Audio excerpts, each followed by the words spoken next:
Hello everyone, कैसे हो आप लोग। तो आज मैं आपके सामने लेके आया हूं CGPDTM 2023 को आप लोग कैसे क्रैक करें, क्योंकि एक बहुत ही शॉर्ट ड्यूरेशन में होने वाला एग्जाम है ये, जो आपके पास अगर मैं बात करूं 14 जुलाई से इसके फॉर्म स्टार्ट हुए हैं और इसकी नवंबर एंड तक आपको फाइनल रिजल्ट भी मिल जाएगा। तो इसीलिए आपके पास बहुत ही कम टाइम बचा है जिसमें आप इस एग्जाम को कैसे क्रैक कर सकते हैं उसके बारे में हम यहां पर बात करने वाले हैं। तो मेरे साथ इस वीडियो में लास्ट तक बने रहिएगा और जो भी आपको डाउट रहे वो आप कमेंट सेक्शन में जरूर बताइएगा और आपको उसका सॉल्यूशन प्रोवाइड हो जाएगा। तो देखो चलते हैं, हम इसको कैसे क्रैक कर सकते हैं, इस एग्जाम की तैयारी कैसे कर सकते हैं। उससे पहले हमें कुछ डेट्स, इंपॉर्टेंट डेट्स पता होनी चाहिए कि एग्जाम कब होने वाला है, कब हमारे पास किस पेपर को प्रिपेयर करने के लिए कितने दिन और कितने स्टेजेस में होने वाला है, सारी इंफॉर्मेशन हमारे पास होनी चाहिए। तो अगर मैं इंपॉर्टेंट डेट्स की बात करूं तो मुझे यहां पर सबसे पहले एप्लीकेशन जब स्टार्ट हो रही है वो 14 जुलाई को स्टार्ट हो चुकी है और 4 अगस्त तक ये क्या हो जाएगी, खत्म भी हो जाएगी। तो जिन लोगों ने अभी तक फॉर्म नहीं फिल किया है वो लोग इस फॉर्म को फिल कर दे, क्योंकि देखो ग्रेड ए लेवल की पोस्ट है। ये किस लेवल की पोस्ट है? ग्रेड ए लेवल की पोस्ट है, जिसमें आपको पेटेंट ऑफिसर बनाया जा रहा है। मतलब ऑफिसर लेवल की पोस्ट है और बहुत ही कम टाइम में, जहां आपको रिजल्ट के लिए बहुत ज्यादा वेट नहीं करना और बहुत ज्यादा एफर्ट नहीं डालने, आप अपनी करंट स्टडी से ही आप इस एग्जाम को क्रैक कर सकते हो। बस आपको जरूरत है तो आपका टाइम देने की, आपको टाइम को इफिशिएंटली मैनेज करने की जरूरत है, आपका एग्जाम इजीली निकल जाएगा। अगर मैं बात करूं एडमिट कार्ड आपके कब तक आ जाएंगे, 14 अगस्त तक एडमिट कार्ड आ जाएंगे। मतलब देखो 4 अगस्त को फॉर्म फिल करो, लास्ट डेट है।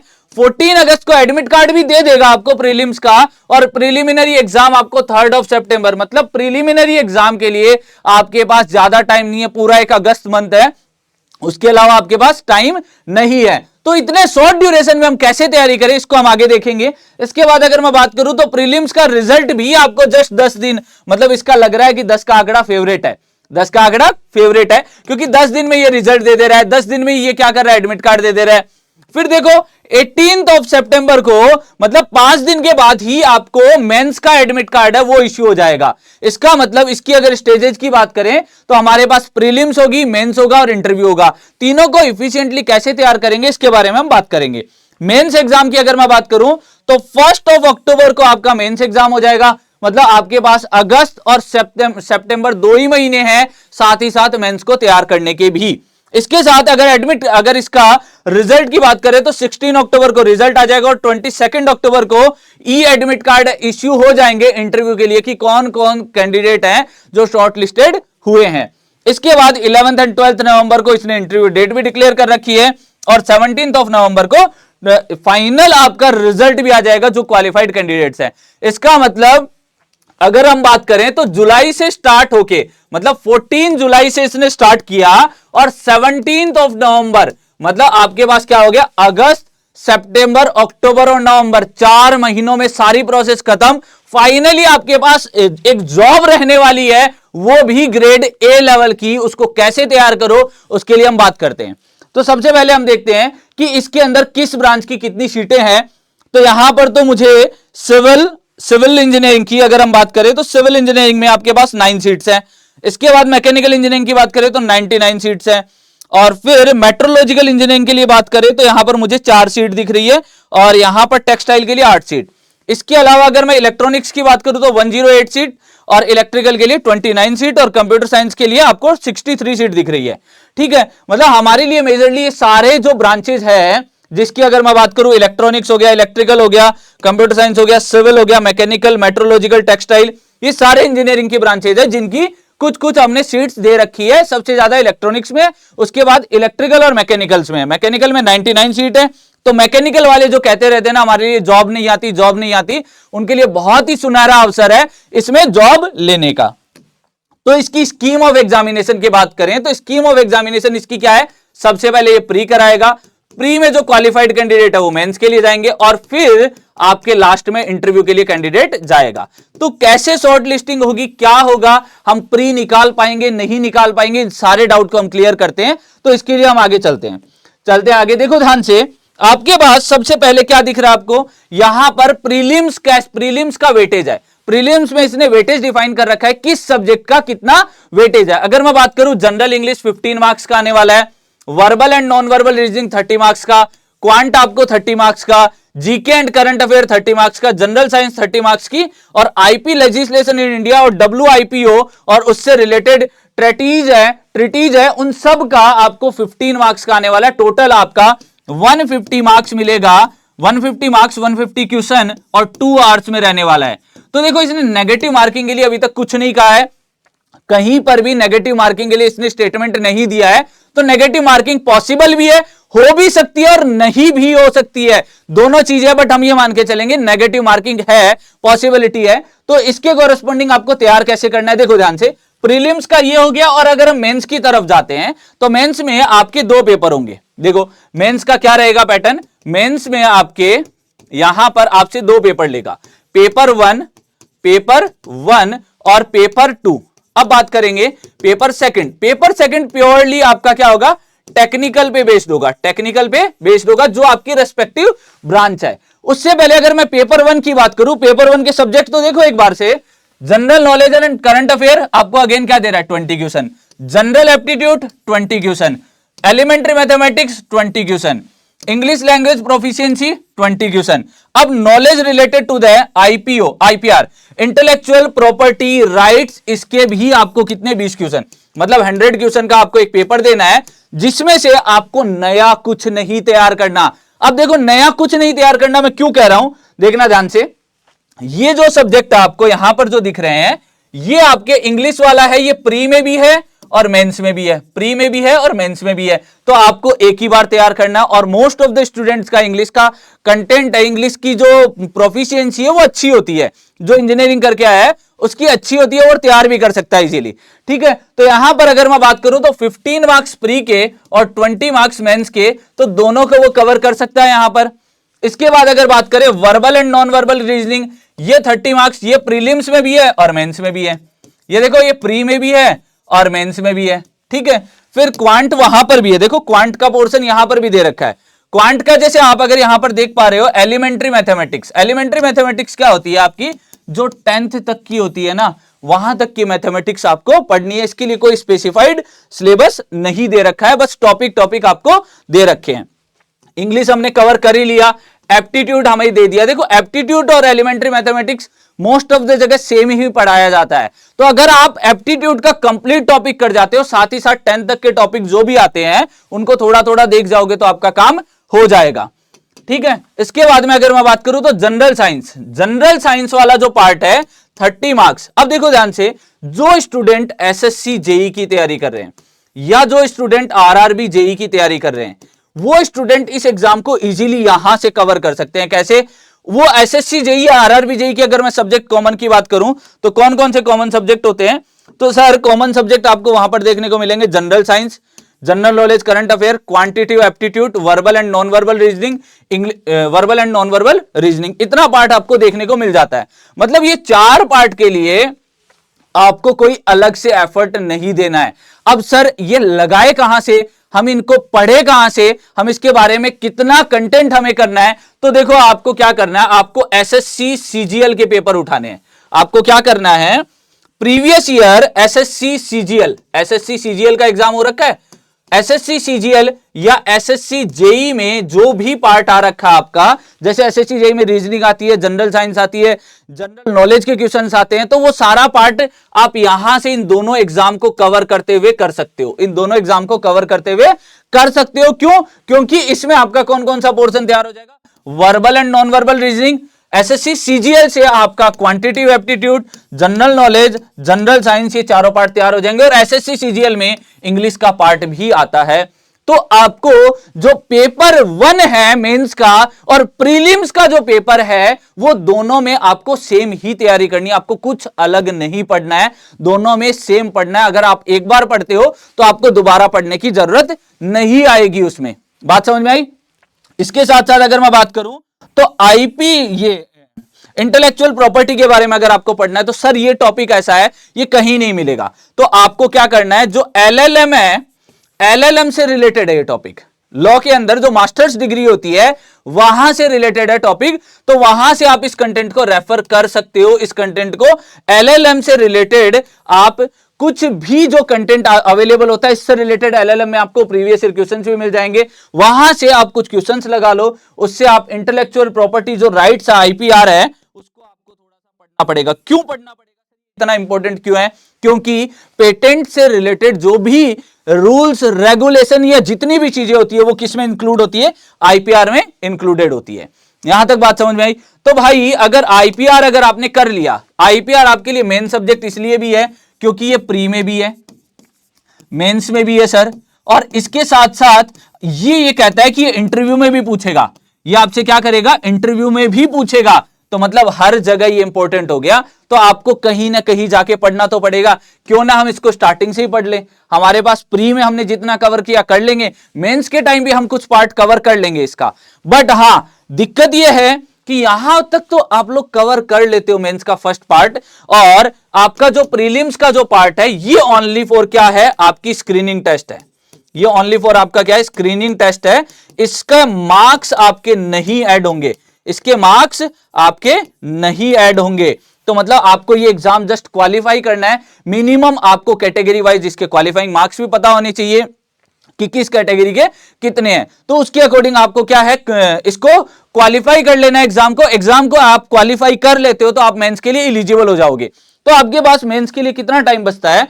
तो मेंस में आपको इस पेपर को तैयार नहीं करना है, ये आप प्री के साथ तैयार कर लोगे। प्री के साथ क्या कर लोगे? इस पेपर को तैयार कर लोगे, प्री के साथ रेडी हो जाएगा। अब बात आती है इसका मेंस पेपर कैसे रेडी करें। सर इसके लिए हम क्या पढ़ें? देखो भाई, पेपर जो सेकंड है इसका जो पेपर जो सेकंड है वो आपका क्या होगा? यहां पर डिस्क्रिप्टिव टाइप होगा। वो आपका क्या होगा? Descriptive type. तो इसका मतलब आपको क्या करनी होगी? राइटिंग प्रैक्टिस करनी होगी। आपको क्या करनी होगी? राइटिंग प्रैक्टिस करनी होगी, लिख लिख के मेहनत करनी पड़ेगी। क्योंकि मेंस में आपको आता सब कुछ हो, अगर आप मैनेज नहीं कर पाओगे, अगर आप लिख नहीं पाओगे ढंग से, तो आप यहां पर कैसे इसको वहां पर रिप्रेजेंट कर पाओगे? तो आपके पास 3 घंटे हैं, 3 घंटे में 300 मार्क्स। अब 300 मार्क्स में इसने अपना सिलेबस दे रखा है हर ब्रांच का। एक बार उस सिलेबस को मैच कर लेना, कौन से टॉपिक उसने छोड़ रखे हैं वो सारे टॉपिक छोड़ देना, और आपको क्या करना है?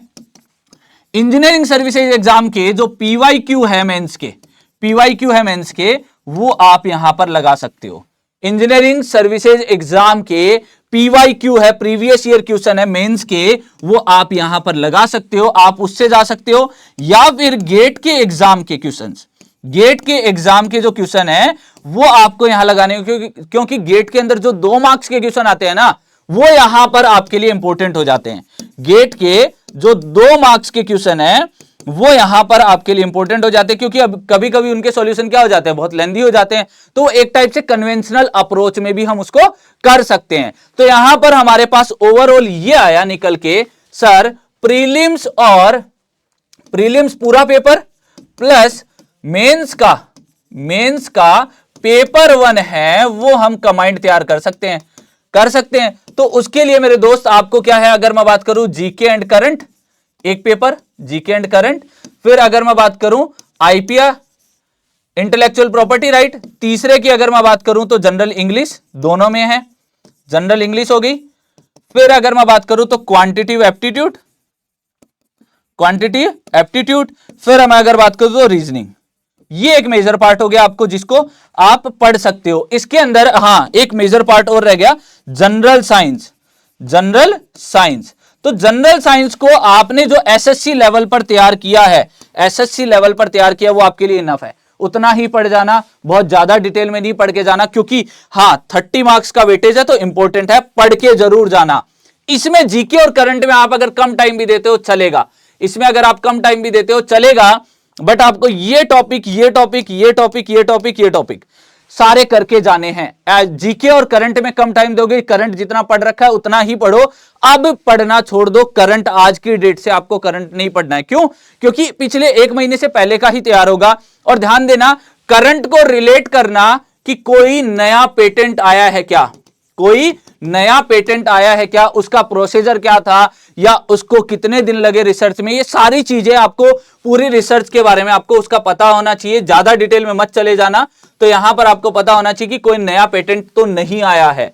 तो इन सब बातों का आपको ध्यान रखना है। बात समझ में आई? ये सारे जो पॉइंट है, इसमें आपके इंपॉर्टेंट पॉइंट ये हो गए। आपको ये वाला पार्ट आपको कवर करना है। सर अब हम इसको कितना टाइम दे? सर इसकी प्रैक्टिस करोगे, क्योंकि देखो आपका क्वांटिटेटिव एप्टीट्यूड रीजनिंग ये दोनों ही प्रैक्टिस वाले सब्जेक्ट है, ये दोनों ही प्रैक्टिस वाले सब्जेक्ट है, तो आपको प्रैक्टिस की रिक्वायरमेंट होगी। आपको यहां पर किसकी रिक्वायरमेंट होगी? प्रैक्टिस की रिक्वायरमेंट होगी कि प्रैक्टिस जितनी ज्यादा अच्छी होगी, क्योंकि देखो जीके का पोर्शन तो ऐसा है ना, हुआ तो हुआ, नहीं हुआ तो नहीं हुआ। यहां जितनी अच्छी प्रैक्टिस होगी उतने मैक्सिमम मार्क्स यहां गेन कर सकते हो। ठीक है, अब बात आती है सर आईपीआर हमारा नहीं पढ़ा हुआ। भाई आईपीआर आपका नहीं पढ़ा हुआ तो आईपीआर किसी का भी नहीं पढ़ा हुआ, क्योंकि एक ऐसा अनसर्टेन एग्जाम है ना जहां पर हम श्योर नहीं होते हैं कि एग्जाम कब आएगा। तो इसके लिए आपको ना कोई पर्टिकुलरली यहां पर कोई प्रिपरेशन मिलती है, ना कुछ और मिलता है। तो आपको आईपीआर जितना बाकी लोगों को मिल रहा है उतना ही आप लोग भी पढ़ोगे, तो इसके लिए टेंशन लेने की नीड नहीं है। बट हां, इसको टाइम के साथ अच्छा करते जाना, इसके अंदर एक्सीलेंसी आते जाना। क्यों? क्योंकि इंटरव्यू भी आपका एक वेटेज रखता है। तो यहां पर अगर मैं बात करूं, प्रीलिम्स ओनली स्क्रीनिंग हो गया, बट हां प्रीलिम्स के सारे टॉपिक आपके मेंस में काम आने वाले हैं। मेंस का पेपर 1 हो गया। अब अगर मैं पेपर सेकंड की बात करूं, पेपर सेकंड आपका पूरा डिस्क्रिप्टिव टाइप है। बार बार बोल रहा हूं, आज से ही प्रैक्टिस स्टार्ट कर दो, अभी से ही प्रैक्टिस स्टार्ट कर दो, क्योंकि जब तक आप लिखने की आदत नहीं डालोगे, एग्जाम के अंदर कैसे लिखना है, कैसे क्वेश्चन अटेंड करने हैं, आप नहीं बता पाओगे।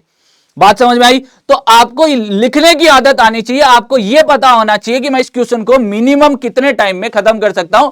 अपनी स्टॉप वॉच से स्टडी करना स्टार्ट कर दो।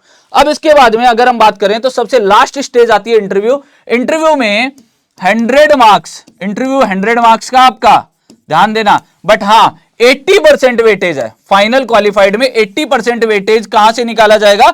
आपका मेन से निकाला जाएगा, और रिमेनिंग 20% वेटेज किसको दिया जा रहा है? इंटरव्यू को दिया जा रहा है। कितना दिया जा रहा है? इंटरव्यू को दिया जा रहा है। कैसे? सर जो मेंस के 2 पेपर होने हैं, मेंस के 2 पेपर होने हैं, पेपर 1 और पेपर 2 होना है आपका, तो ये आपका कितना है? 100 मार्क्स का है, और ये आपका कितना है? 300 मार्क्स का है। तो आपको मेंस में कितने? 400 मार्क्स। तो मतलब यहां पर 80% वेटेज टोटल पेपर का इसने कवर कर लिया। अब इसके बाद में अगर मैं बात करूं इंटरव्यू की, इंटरव्यू में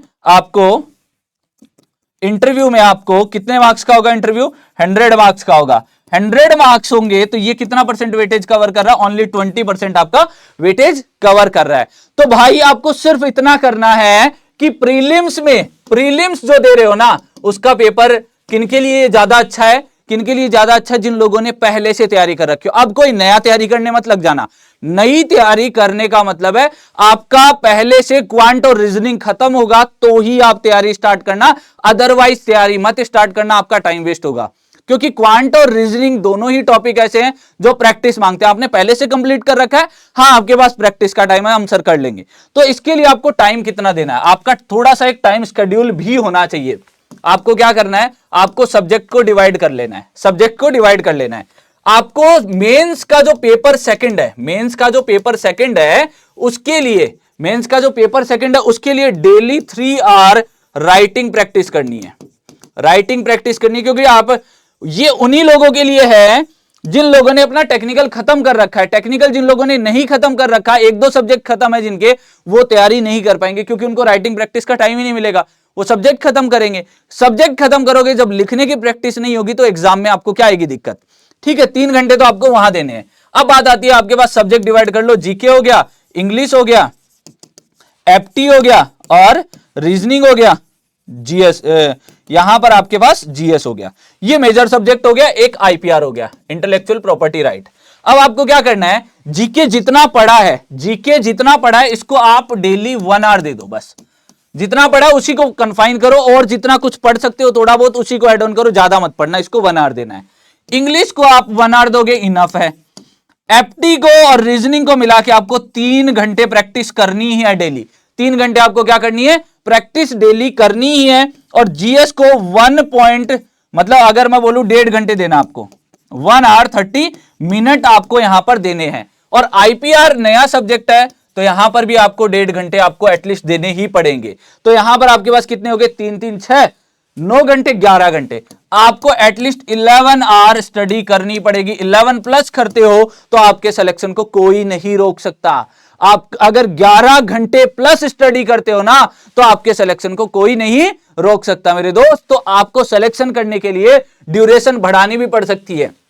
आप यहां पर 2 आवर कर दो, यहां पर आपने क्या किया, आधा घंटा बढ़ा दिया।